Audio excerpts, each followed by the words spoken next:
Good morning, K04. We are starting our Monday with a new coin.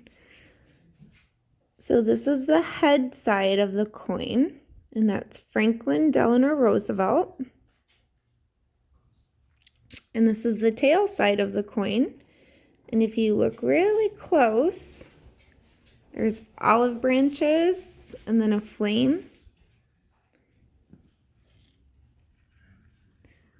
So we're going to say this together. Repeat after me. Dime, dime, little and thin.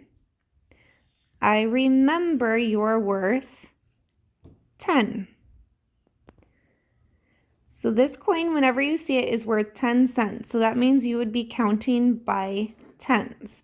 So if we were going to count together, we'd start with 10 and then count up from 10. So 10, 20, 30, 40, 50, 60, 70.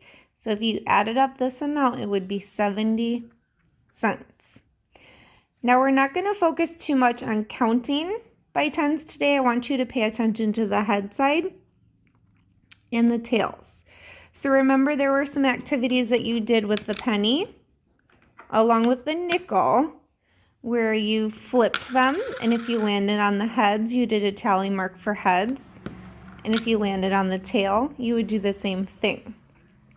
So I want you today to focus more on the head of the coin and the tail of the coin. Another thing you can start to do now that we've worked with the penny, remember penny, penny, and then nickel, nickel, thick and fat, worth 5 cents, I know that. So easily spent, copper, brown, and worth 1 cent.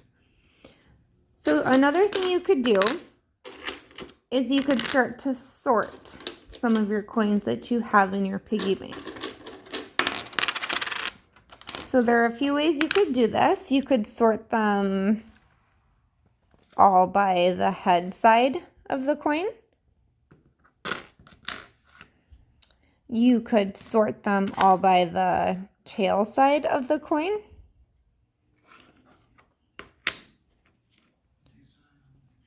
Another thing you could do is you could sort them by the actual coin. So you could have pennies with pennies, and your nickels together with nickels, and dimes with dimes. Now if we were comparing our dime and our nickel, a dime is worth more, 10 cents, than a nickel, which is worth 5 cents, but a nickel is bigger in size. So if we were comparing those, that would be something. Okay, so today you should be able to recognize the head of a dime,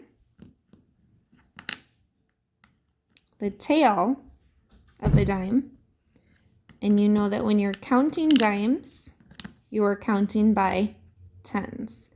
So let's see if we can count by tens all the way to 100 together. 10, 20, 30, 40, 50, 60, 70, 80, 90, 100.